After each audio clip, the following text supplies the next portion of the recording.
살아가면서 고난과 역경을 당할 때가 많이 있습니다. 이 고난과 역경은 우리로 하여금 많은 대가를 지불하게 합니다. 고난을 당할 때에 내가 소중하게 간직했던 모든 것들을 잃어버립니다. 내 모든 귀중한 것들을 잃어버릴 수가 있습니다. 고난과 역경은 이런 귀중한 것만 잃어버리는 것이 아니라 내 명예도, 내 명성도, 내 이름도 다 가져갑니다. 그뿐만 아니라 내게 있는 자신감마저 다 뺏어가 버립니다. 노숙자들을 보면 잘 알 수가 있습니다. 요즘은 좀 경제가 옛날보다 좀 그렇게 어렵지 않아서 회복되어서 가고 있지만은, 그래서 노숙자가 많이 줄었지만은, 그래도 곳곳마다 이 노숙자가 많이 내려가고 있는 그런 현실입니다.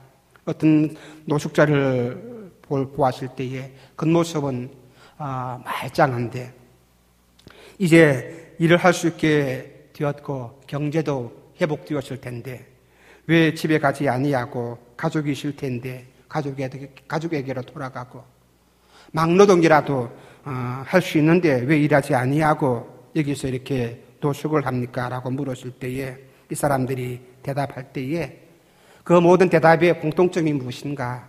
그것은 자신감이 없다는 것입니다. 거절감을 그들은 가지고 있습니다. 무엇인가 하면 자신이 사회로부터, 가족으로부터, 친구로부터, 사람들로부터 버림을 받았다는 그것에 대해서 그 사람들은 너무나 힘들어합니다.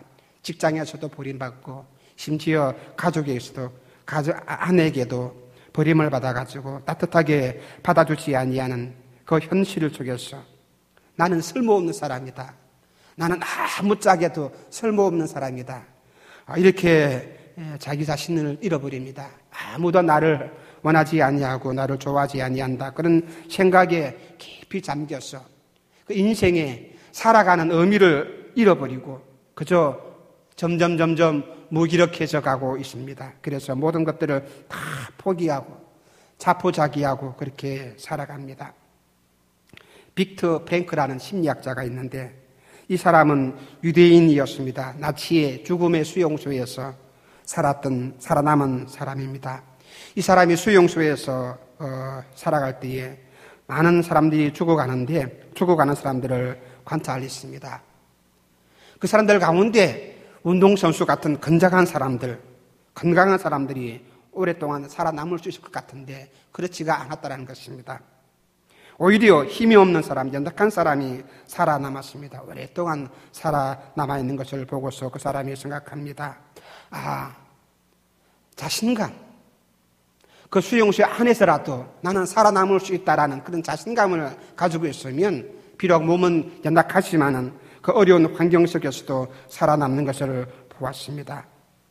내가 살아가는 의미, 내가 누구인가, 내가 어떤 사람인가, 나는 어떤 삶을 살아가야 하는가, 그 삶의 의미를 알고 있는 것, 이것은 참으로 중요합니다.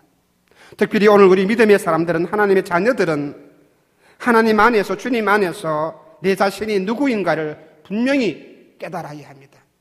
삶의 의미를 알아야 합니다. 다시 말한다면 내가 누구인가를 알아야 합니다. 가난한 사람들보다는 부자가 자살을 많이 합니다. 우리가 경제적으로 보게 될 때 부자가 더 오랫동안 편안하게 자유롭게 살 것 같지만은, 그러나 가난한 나라에서 이 자살률이 훨씬 떨어집니다. 부자 나라에서 많은 사람들이 자살을 하고 있습니다. 그 이유가 무엇입니까? 삶의 의미를 그 모든 나라에서는 그 사람들은 가지지 못했기 때문입니다. 삶의 의미를 잃어버렸기 때문입니다. 그래서 내가 살아갈 때에 내가 누구인가, 내가 무엇 때문에 살아가야 하는가, 이 삶의 의미를 아는 것은 참으로 중요합니다. 내가 누구인지 아는 것, 내 삶의 의미가 가치 있다는 것, 내가 살아가는데 내가 하는 이 모든 일이 정말로 중요하고 의미 있고 가치 있다는 것을 우리가 알 때에 그 사람은 살아가면서도 열심히 공부합니다. 일을 하면서도 열심히 일을 합니다. 이런 모든 여러 가지 노력을 해나갈 때에 이 의미를 아는 사람은 기쁨으로 해나갑니다. 오늘 여러분들의 이름이 무엇입니까? 여러분들은 무슨 의미를 가지고 이 땅에서 살아가고 있습니까? 아마 여러분들이 생각하는 그 모든 것들, 여러분들이 알고 있는 사람들이 불러주는 그 이름이 여러분이 참된 이름입니까? 여러분이 생각하고 있는 그 모든 삶의 의미가 여러분의 참된 모습입니까? 이것을 여러분들이 오늘 말씀을 통해서 깨달을 수 있기를 주님의 이름으로 부탁을 드립니다. 정말로 중요한 평가가 무엇입니까? 누군가가 나를 알아주는 그런 평가 말고, 세상 사람들이 나를 인정해주는 그런 평가 말고, 하나님께서 나를 인정해 주시는 그 평가입니다. 하나님이 나를 알아주시는 그 평가입니다. 세상적으로 볼 때에는 내가 비록 보잘것없지만은, 가진 것 없는 사람이지만은, 연약하고 미련한 사람이라 할지라도 하나님이 나를 인정해 주실 때에 하나님이 나를 어떻게 평가하시는가? 하나님의 가치 평가가 참으로 중요합니다. 하나님이 의미 있다, 그렇게 인정하시면 정말로 보람된 인생인 것입니다. 하나님께서 우리 모두에게 오늘 이렇게 말씀하십니다. 베드로전서 2장 10절 말씀입니다. 다 같이 읽도록 하시겠습니다.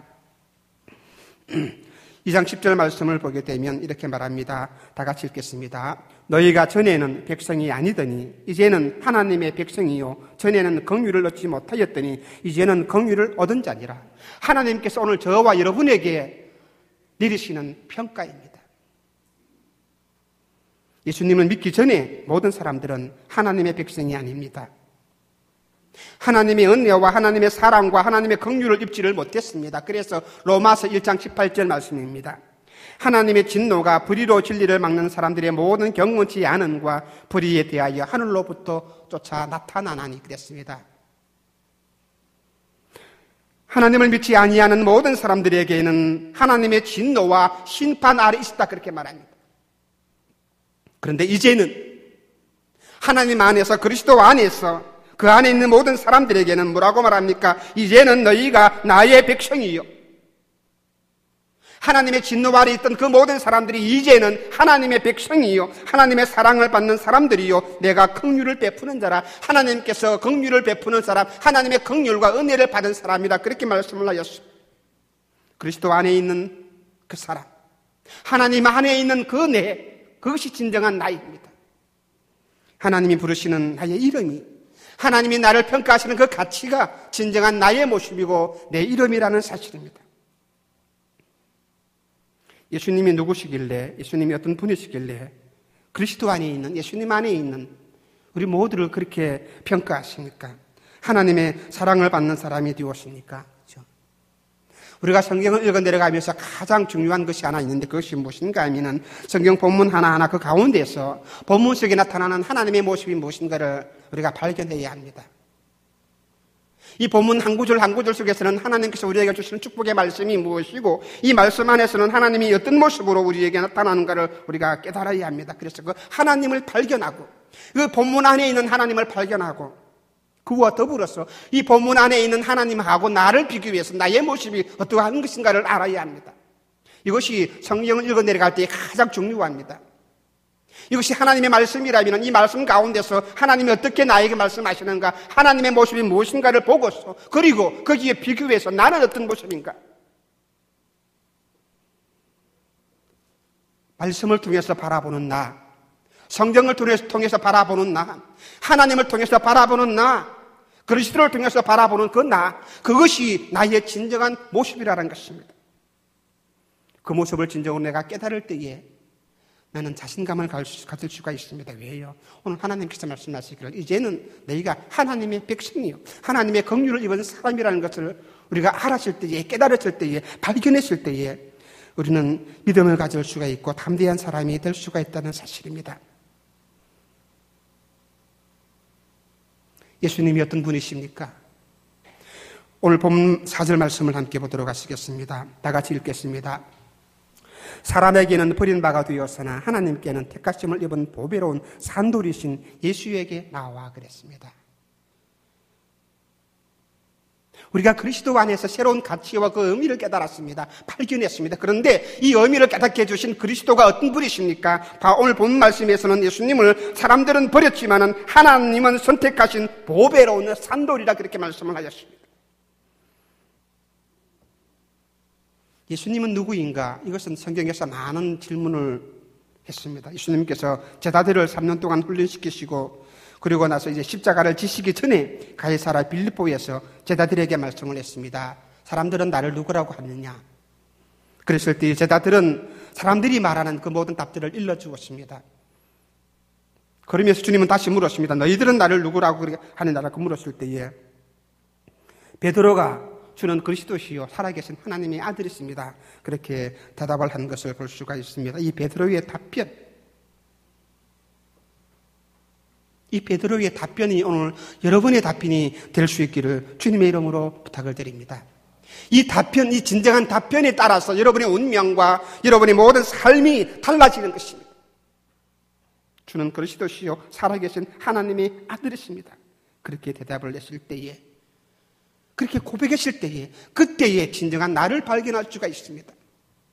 주님 안에서 하나님 앞에서 내 모습이 어떠한 것인가, 내가 누구인가를 바르게 깨달을 수가 있다는 사실입니다. 그래서 성경에서는 많은 비유를 통해서 예수님에 대해서 설명을 했습니다. 예수님은 어떤 분이신가? 세상의 빛이시다. 그렇게 비유를 했습니다. 나는 포도나무요, 포도나무로 비유했습니다. 생명의 떡이다. 나는 선한 목자다. 그렇게 비유를 하기도 했습니다. 그런데 오늘 베드로는 오늘 보는 말씀에서는 이렇게 말합니다. 고난과 역경 가운데 있는 우리 모든 성도들에게 예수님을 말씀할 때에 하나님 앞에 보배로운 산돌이라 그렇게 말씀을 했습니다. 6절과 7절 말씀을 함께 보시겠습니다.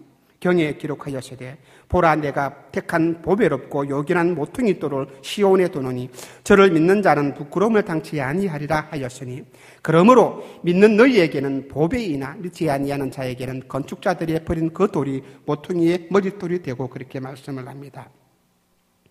4절 말씀에는 하나님 앞에 있는 산돌, 보배로운 산돌을 6절과 7절에서는 하나님 앞에서 보배롭고 택한 모퉁이 돌이라 그렇게 말씀을 했습니다.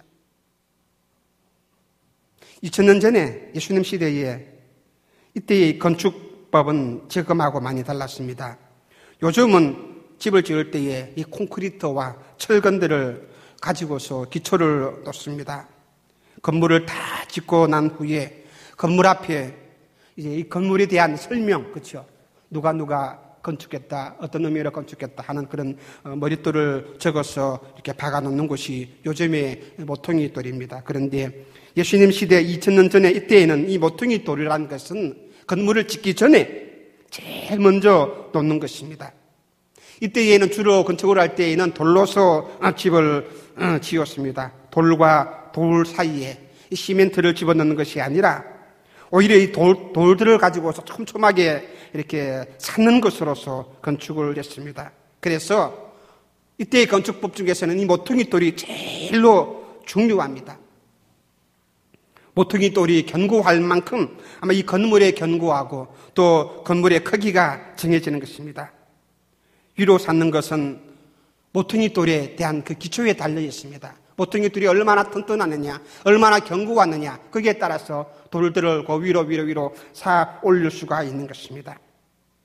예루살렘 성전을 연구했던 그 모든 학자들이 이렇게 말합니다. 이 모퉁이 돌은 아마 지름만 11m에 되는 그런 큰 돌들도 있다고 말합니다. 그래서 성경에서는 예수님을 모퉁이 돌이라 그렇게 표현을 했습니다. 하나님의 집, 하나님의 나라를 쌓아가는 그런 모퉁이 돌이라 말씀을 했습니다. 뿐만 아니라 우리를 이렇게 또한 말씀을 하고 있습니다. 우리에게도 하나님께서 말씀해 주셨는데 5절 말씀을 보도록 하시겠습니다. 5절 말씀을 보게 되면은 너희도 산돌같이 신령한 집으로 세워지고 예수 그리스도로 말미암아 하나님이 기쁘게 받으실 신령한 제사를 드릴 거룩한 제사장이 될지니라 그렇게 말씀합니다. 우리에게도 하나님께서 말씀하시기를 산돌이라, 모퉁이 돌 위에 쌓아가는 그런 돌은 건물이 되는 것입니다. 모퉁이 돌을 술집에 세우면 술집이 됩니다. 모퉁이 돌을 요새에 쌓아놓게 되면 그 건물은 요새가 되는 것입니다. 모퉁이 돌을 성전에 높이 쌓아 올라가게 되는 하나님의 집, 거룩한 성전이 되는 것입니다. 그래서 이 돌이라는 것은 여기에서일 수도 있고 저기에서일 수도 있습니다. 건축자가 이 돌을 가지고 어떻게 쌓아나가느냐, 어디에 사용하는가, 요새에 쌓을 수도 있고 타락을 위한 그런 집을 지을 수도 있다는 사실입니다. 우상의 건축을, 우상의 전각을 만드는 데에 사올 수도 있다는 것입니다. 그런데 건축자이신 하나님이 이 모퉁이 돌이 되시는 예수님 위에, 모퉁이 돌 되시는 예수님 위에 저와 여러분을 쌓아 올라간다는 것입니다. 그래서 우리도 신령한 집을 짓는 거룩하고 가치 있는 존재가 된다는 것입니다. 저와 여러분이 술집에 사가는, 의미 없는 그런 집에 사가는 그런 돌이 아니라 예수님 위에, 모퉁이 돌 되시는 그 예수님 위에 하나하나 쌓아 올라가는 거룩한 집, 하나님의 백성으로, 하나님의 집으로 쌓아 올라간다는 사실입니다. 이 말을 할 때 이 베드로가, 그렇죠? 베드로가 자기 이름이 반석 아닙니까? 베드로라는 그 이름의 뜻이 반석이라는 그런 의미가 있는데, 아마 이 이름을 생각하면서 이렇게 베드로서를 읽고 있는 사람들에게 말씀을 했을 것입니다. 자기 자신을 이야기하면서. 구약 성경에도 돌에 대한 비유가 많이 나옵니다. 하나님을 반석에 비유할 때가 있습니다. 하나님의 신실하심과 그 하나님의 영원하심과 그 하나님의 견고하심과 하나님이 우리를 지키시기에 우리가 안전하다는 것을 얘기할 때에 하나님께서는 바위로 말씀을 했습니다. 견고한 바위, 흔들리지 아니하는 바위, 변함없는 바위, 하나님을 상정했습니다. 그래서 시편 18편 2절에서는 이렇게 말합니다. 여호와는 나의 반석이시요 나의 요새시요 나의 건지시는 자이시요 나의 하나님이시요 나의 방패시요 나의 구원의 뿌리시요 나의 산성이시로다. 하나님을 나의 반석으로, 피할 바위로 그렇게 비유를 했습니다. 이스라엘 나라의 시내산은 바위로 만들어져 있는 그런 산입니다.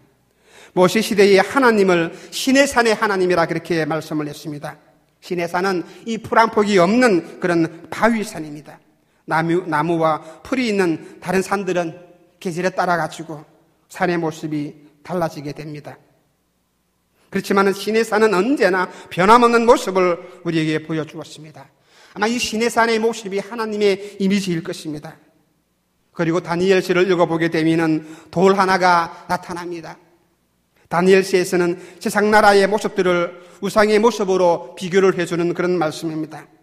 그 시대에 느부갓네살 왕이 꿈속에서 아주 크고 귀한 한 신상을 보았습니다. 머리는 금으로 만들어져 있고 가슴은 은과 또 은으로 만들어져 있고 배와 넓적다리는 동으로 만들어져 있습니다.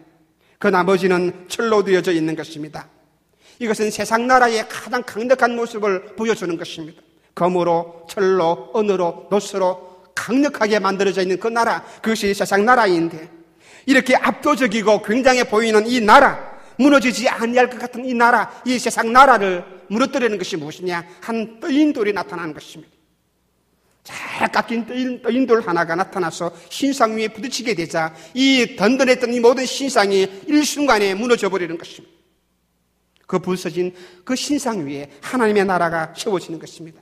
다니엘서 2장 34절 말씀입니다. 같이 읽도록 하시겠습니다. 또 왕이 보신즉 사람의 손으로 하지 아니하고 떠인 돌이 신상의 철과 진흙의 발을 쳐서 부서뜨리매, 이 떠인 돌이라는 것은 예수님을 상징하는 것입니다. 이 세상 나라를 심판하고 멸망시키는 것이 누구냐? 하나님의 아들이신 예수 그리스도가 이 떠인 돌이 나타나서 이 모든 나라를, 이 약한 나라를 심판하고 멸망시킨다는 것입니다. 그래서 구약에는 이 돌 반석을 하나님으로 말씀할 때가 참 많이 있었습니다. 세상은 하나님 없이도 잘 사는 것처럼 보여지지만은 결국에는 다 무너지고 마는 것입니다. 영원히 지속되는 나라가 없는 것입니다. 영원한 기업, 영원한 나라는 절대로 없습니다. 이 땅의 모든 나라도 모든 기업도 영원하지 아니합니다. 모든 나라도 모든 사람들도 영원하지 아니합니다. 제국들도 사라집니다. 로마도 사라집니다. 알렉산더의 제국도 사라졌습니다. 징기스칸의 제국도 사라지는 것입니다. 영원한 것은 아무것도 없습니다. 오직 영원한 것은 무엇입니까? 하나님의 나라입니다. 하나님의 교회만이 영원토록 존재하는 것입니다. 뿐만 아니라 하나님을 사랑하고 하나님만을 의지하는 그 사람은 영원토록 하나님과 함께한다는 것입니다. 그러므로 저와 여러분들은 하나님 안에 있기 때문에, 그리스도 안에 있기 때문에 얼마나 귀중하고 가치 있는 삶을 사는 것을 알아야 합니다. 영원하신 반석이신 예수님 위에, 무너지는 돌이 아니라, 흔들리는 돌이 아니라 반석이신 예수님 위에 우리가 있다는 것입니다. 반석 위에 우리의 삶을 세워나가고 반석 위에 예수님 위에 여러분의 인생을, 여러분의 모든 삶을, 여러분의 꿈을 세워나가는 것이 우리의 모습이라는 것입니다. 그래서 우리의 삶은 영원한 삶이 될 수가 있다는 사실입니다. 그리스도 안에 있는 우리를 산돌같이, 산돌처럼 비록 사람들에게는 버림받았으나, 하나님을 알지 못하는 사람들에게는 버림받았으나, 그러나 하나님께서는 그 돌을 선택하여서 예수님처럼 우리도 산돌로 삼아주시고 모퉁이돌로 삼아주신다는 하나님의 놀라우신 은총입니다. 그래서 초대교회 때에는 있잖아, 이 시대 때에는 누명을 쓰고 모함을 받고 감옥에 갇히고 짐승의 밥이 된다 할지라도 영원하신 하나님의 소망이 있고 이 하나님의 나라가 있기 때문에 그들의 신앙을 버리지 아니하고 하나님을 버리지 아니하고 세상 사람들로부터는 형편없는 취급을 당하고 맹수의 밥이 되도록 잡혀갔지만은 그러나 그 사람들은 거기에 굴복하지 않았습니다. 왜요? 영원한 가치를 알았기 때문입니다. 영원한 하나님의 나라를 보았기 때문입니다. 사람들은 그들을 무시하고 버렸지만은 그러나 하나님께서는 그들을 버리지 아니하시고 모아서 예수님 위에 올려놓았어 산들로 삼아 주었다는 사실입니다. 하나님은 절대로 저와 여러분들을 버리지 아니한다는 사실입니다. 여러분들이 하나님의 자녀가 된 것이 은혜로 느껴지십니까? 귀하고 소중한 것으로 생각합니까? 내가 하나님의 자녀라는 이 모든 직분이, 성도라는 그 귀한 직분이, 내가 집사이고 내가 장로이고 내가 권사이고 내가 하나님의 자녀라는 이 귀한 직분이 정말로 이 세상에서 어느 것과도 비교할 수 없는 가장 귀한 것으로 여러분들이 믿어지십니까? 세상에서 갖고 있는 이름도 중요합니다. 소중합니다. 사장의 이름도, 사장의 직분도 중요합니다. 박사라는 명예도 중요합니다. 교수라는 명예도 중요합니다. 선생님이라는 명예도 중요합니다. 소중합니다. 가치가 있습니다. 그러나 이런 이름보다 더 소중하고 가치 있는 것이 무엇입니까? 하나님의 자녀라는 것입니다. 믿어지십니까? 내가 하나님의 자녀라는 것, 내가 하나님의 성도라는 것, 내가 하나님의 택한 백성이라는 것, 산돌로 하나님께 부르심을 받았다는 이 귀한 이름이 어느 것보다 더 비교할 수 없을 만큼 가장 소중하고 귀한 것이라는 것, 우리는 잘 느끼지 못하고 살아갈 때가 많이 있습니다. 오히려 성도라는 직분보다는 사장이라는 명함이, 세상의 모든 명예와 그 이름에 쫓아갈 때가 얼마나 많이 있습니까? 우리 안에도, 우리 교회 안에도, 우리 믿는 사람들 안에도, 특별히 우리 목사 안에도 그렇죠. 목사라는 직함보다는 교수라는 직함이, 박사라는 직함이, 무슨 박사라는 직함이 더 앞장서 나갈 때가 얼마나 많이 있습니까? 이론적으로는 아는데 우리의 마음속에서는, 우리의 생활 속에서는 이것이 가장 귀한 것으로 느껴지지 아니합니다.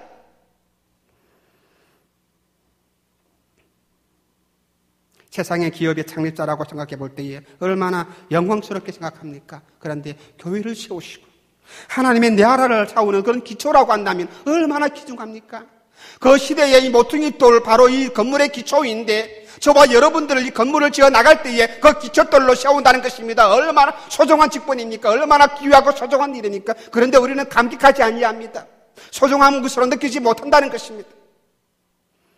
여기에 우리의 교만이 있다는 사실입니다. 감격스러운 것은 건물을 세우는 데에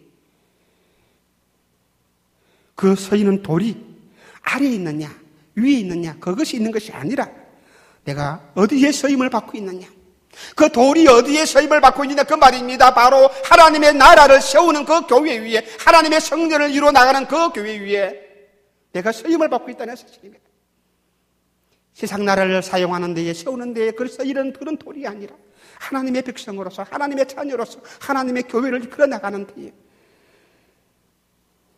세상이 여러분을 무엇이라고 평가하든 거기에 관여하지 마시기를 바랍니다. 하나님께서 저와 여러분을 귀중하게 여길 때에, 귀하게 여기실 때에, 그때에 우리가 하나님의 사람이고 하나님의 자녀인 것을 믿으시고 하나님께 감사하면서 나갈 수 있는 저와 여러분 되시기를 주님의 이름으로 축원합니다. 고린도전서 4장 1절과 2절 말씀입니다. 다 같이 읽도록 하시겠습니다. 사람이 마땅히 우리를 그리스도의 일꾼이요 하나님의 비밀을 맡은 자로 여길지어다. 그리고 맡은 자들에게 구할 것은 충성이다 그랬습니다. 주님께서 베드로가 예수님을 향하여서 신앙 고백을 했을 때에 베드로를 향해서 주님께서 말씀하십니다. 너는 이제 베드로라. 새로운 이름을 붙여주었습니다. 주는 그리스도시요 살아계신 하나님의 아들이십니다라고 신앙 고백을 했을 때에 주님께서 베드로에게 너는 베드로라, 너는 반석이라 새롭게 이름을 붙여주었습니다. 옛날에 이름은 시몬이었습니다. 그러나 이제부터는 이 시몬이 아니라 반석이라 그 말입니다. 새롭게 이름을 붙여주었는데 이 반석 위에 무엇이라고요? 하나님의 교회를 세울 것이다.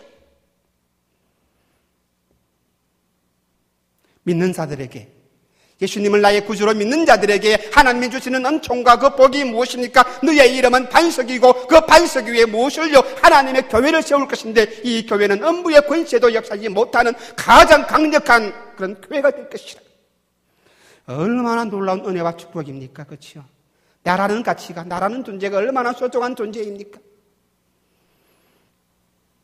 지금 세상은 하루가 다르게 변하고 있습니다.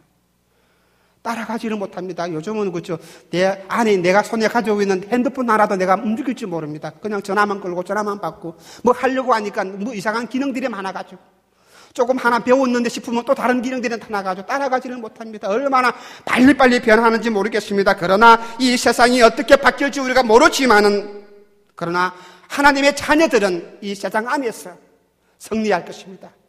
아무리 세상이 변화한다 할지라도 또한 이 세상이 멸망한다 할지라도 하나님의 자녀들은 반드시 이 세상 안에서 주님 안에서 주님으로 인하여 소리가 승리하고 영원한 하나님의 나라에 이를 수가 있다는 사실입니다. 얼마 전에 이 세상이 너무나 빠르게 발달하기 때문에 영국에 있는 모든 교회들이 서방교회가 무너질 것이라 그렇게 예언을 하는 그런 사람들도 있었습니다. 그렇지만은 이 모든 예언들이 나온다 할지라도 하나님의 교회는 절대로 무너지지 아니할 것입니다. 하나님의 교회는 절대로 사라지지 아니할 것입니다. 우리의 삶이 불투명합니다. 내 앞날이 나도 예측할 수가 없는 것입니다. 아무것도 보이지 않는 내 앞길입니다. 그렇지만은 하나님께서는 나와 함께 하시고 하나님이 내 반석이 되시고 하나님이 나의 피할 발위이기 때문에 우리에게는 영원한 소망이 있다는 사실입니다. 모든 나라 다 무너집니다. 모든 것 다 비냅니다. 그러나 하나님의 뜻은 변하지 아니합니다.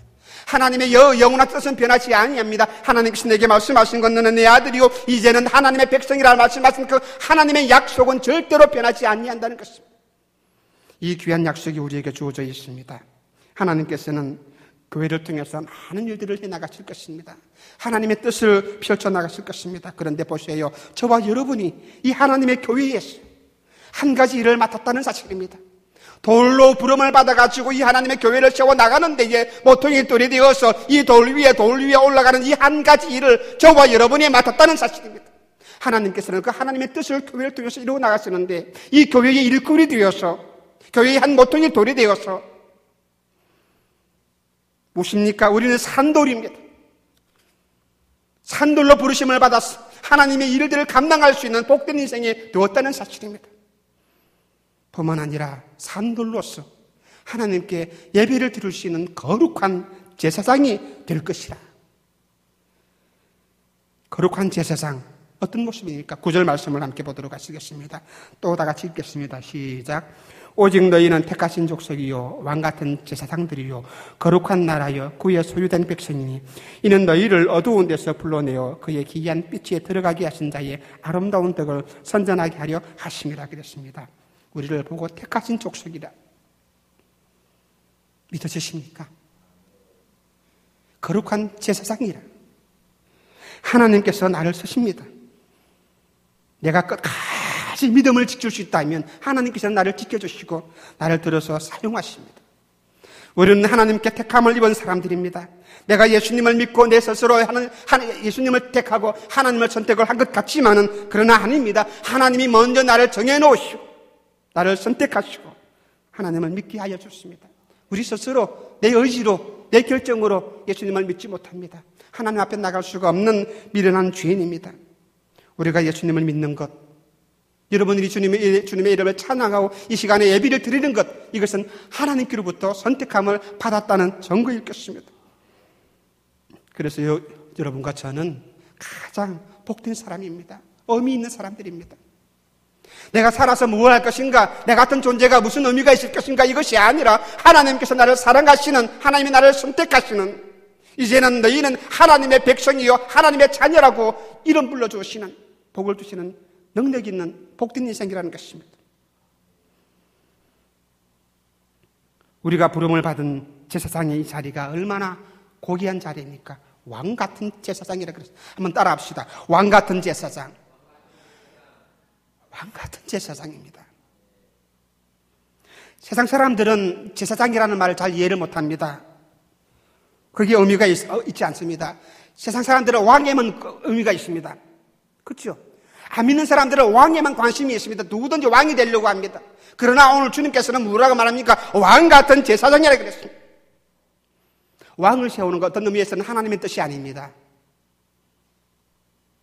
사사시대가 끝나고 이스라엘 백성들이 사무엘에게 우리에게도 왕을 달라 그럽니다. 이방 나라처럼 우리에게도 왕을, 우리를 다스릴 수 있는 왕을 달라 그럽니다. 그럴 때 하나님께서는 뭐라고 말씀하십니까?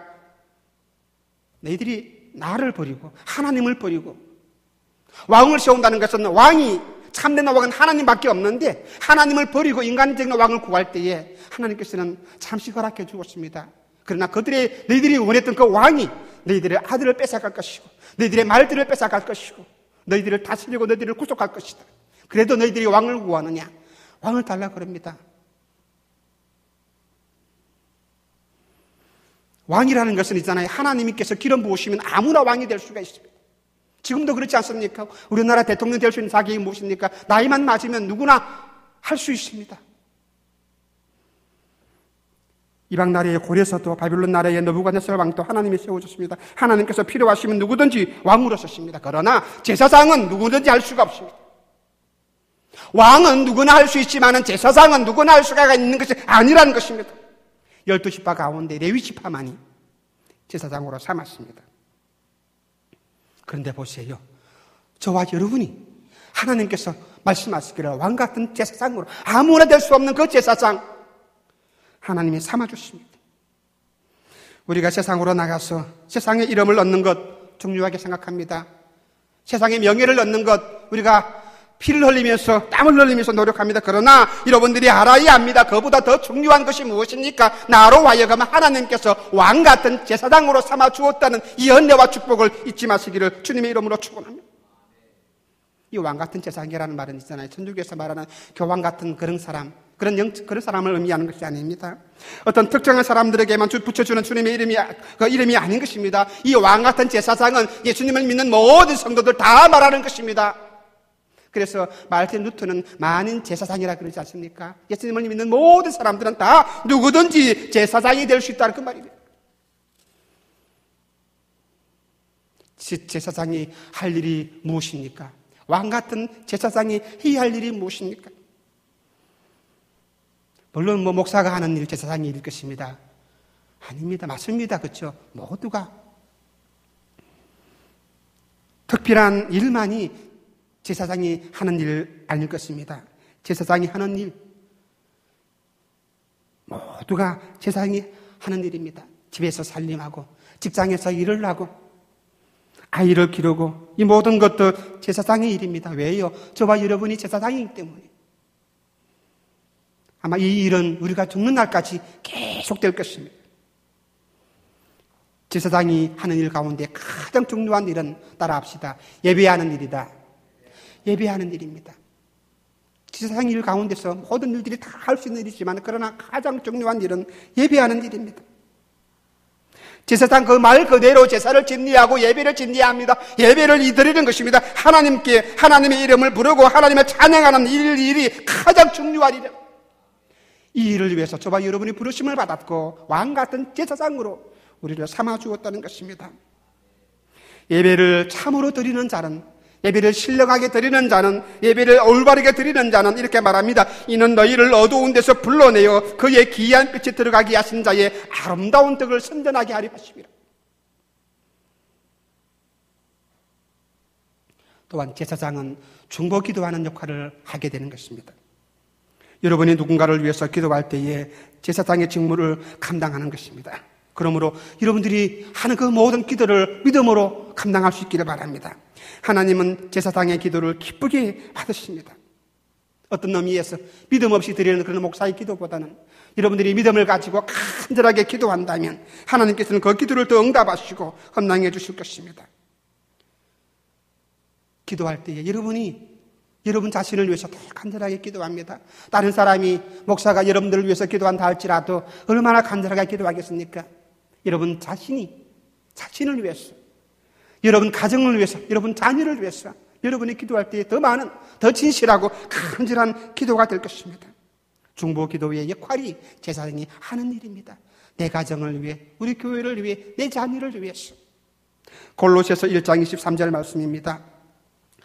다 같이 읽습니다. 만일 너희가 믿음에 거하고 더 위에 굳게 서서 너희들은 복음의 소망에서 흔들리지 아니하면 그리하리라. 이 복음은 천하 만민에게 전파된 바요 나 바울은 이 복음의 일꾼이 되었노라 그랬습니다. 믿음을 가지고 성결한 모습을 가지고 하나님 앞에 담대하게 나가시기를 바랍니다. 그리고 진실한 마음으로 예배를 드리고 믿음을 가지고 하나님께 기도하면 반드시 할 일이 생깁니다. 이것이 나이구나. 제사장이 할 일이 무엇인가를 깨달아 알 수가 있습니다. 그때에 하나님의 마음을 알 수가 있고 하나님께 영광을 올려드릴 수가 있는 것입니다. 여러분이나 저나 예수님을 몰랐을 때에는 사망 가운데에, 죽음 가운데에 가던 사람 아닙니까? 그런데 이제는 하나님의 빛에 들어가게 되는 은혜를 받았습니다. 그렇기 때문에 이 놀라운 일들을, 이 아름다운 덕을 선전한다 그 말입니다. 모든 사람들에게 알려주는 것입니다. 선포합니다. 우리가 좋은 상품만 접해도 인터넷 방송을 통해서 그렇죠. 여러 가지 좋은 상품을 보아서도 대박이라 그래가지고 많은 사람들에게 알려주고 그러는데 우리가 가만히 있다는 것은 여러분들이 아직 확신하지 못했다는 것입니다. 복음에 대한 비밀을, 진리를 확실히 깨닫지 못했다는 것입니다.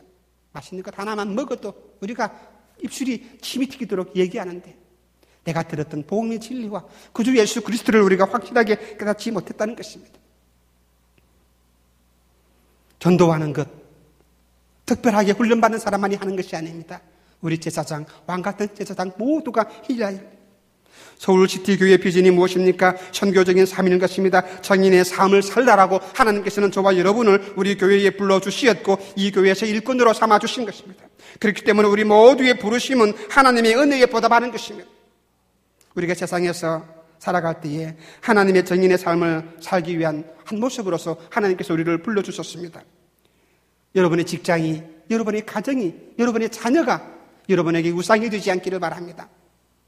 하나님께서 주신 이 모든 세상의 일들, 또한 그 직장을 통해서 우리가 일들을 해나갈 때에 이 교회를 통해서 우리가 그 가운데서 하나님을 증거하고 정인된 삶을 살아갈 수 있는 그런 믿음의 삶이 될 때에 가장 귀하고 가치 있는 그런 삶을 살아갈 수가 있는 것입니다. 우리에게 영원한 삶이 없다면 세상 것이 다 무슨 소용이 있겠습니까? 죽음조차도 우리에게 주신 이 모든 소명과 사명 뺏어갈 수가 없을 것입니다. 하나님이 주신 이 모든 귀한 사명, 왕 같은 제사장의 귀한 직분과 그 사명을 우리가 기억하고 감당할 수 있어야 합니다. 세상은 세상 것 다 가져갑니다. 그렇지만은 하나님께서 주신 것, 모든 것은 세상이 아무리 힘이 많다 할지라도 그것을 뺏어갈 수는 없을 것입니다. 주님의 이름을 거절한 사람, 주님 바깥에 있는 사람, 믿음 없이 살아가는 사람들은 가룟 유다처럼 세상의 모든 유혹에 빠져서 세상의 그 요구에 흔들려서 거기에 넘어지면서 결국에는 멸망의 길로 가게 될 것입니다. 알래스카, 옛날에 러시아 땅이 아닙니까? 그런데 이 러시아가 쓸모없는 땅이라 그래가지고 미국에다가 700만 불에 팔아버렸습니다. 러시아는 쓸모없는 땅으로 생각했습니다. 그렇지만 지금에는 어떻습니까? 이 쓸모없는 땅이 하루에 700만 불 이상 벌을 수 있는 그런 귀한 땅이 되었습니다. 석유 자원의 땅이 된 것이 바로 이 알래스카입니다. 쓸모없다고 버렸는데 그렇게 될 줄 알고 러시아 사람들은 팔아버렸습니다. 그렇지만 지금은 어떠합니까? 아마 이 알래스카를 버리고 아마 러시아는 땅을 치면서 통곡하고 후회를 하게 될 것입니다. 그렇지만 소용없는 것입니다. 예수님을 버린 자, 믿음을 떠난 자, 하나님의 사랑을 알지 못하는 자의 삶이 어떠합니까? 이와 같이 연부에서 슬피 울면서 이를 갈면서 살 수 있는 그런 삶이 될 것입니다. 우리가 살아가면서 지금 당장 예수를 무시해도 예수를 안 믿어도 별일 없이 잘 살 수 있을 것 같습니다. 그러나 언젠가는 다가옵니다. 지금은 잠시 잠깐은 우리가 아무 탈 없이 살지만은 그러나 영원한 부끄러움이 우리를 기다리고 있다는 사실입니다. 이 세상에서는 예수를 믿어도 세상에서 버림을 받을 수가 있습니다. 부끄러움을 당할 수가 있습니다. 무시를 당할 수가 있습니다. 그러나 그것도 잠시 잠깐입니다. 언젠가는 주님께서 나를 인정해 주시고 하나님의 나를 사랑해 주시고 나를 품어주실 때에 우리는 영원한 부끄러움을 다 벗어버리고 하나님만 나라에서 하나님과 함께 기쁨을 누리며 하나님께 찬양할 수 있는 복된 삶이 우리에게 다가온다는 사실입니다. 우리는 원래 하나님의 자녀가 아닙니다. 진노의 자녀입니다. 하나님의 진노와 심판 아래에 있는 그런 사람들이었습니다. 이것이 원래 우리들의 운명이었습니다. 그러나 이제는 하나님의 백성이요, 하나님의 자녀이요, 하나님의 긍휼을 입은 사람이라 왕같은 제사장으로 부름을 받았습니다. 그러므로 인해서 이 놀라운 귀한 직분과 인식을 깨닫고 내가 누구인가를 바르게 알아서 하나님께 찬양하면서 하나님께서 맡기신 그 모든 일들을 감당함으로 인해서 충성스러운 삶을 살아갈 수 있는 믿음의 사람이 되시기를 주님의 이름으로 축원합니다. 함께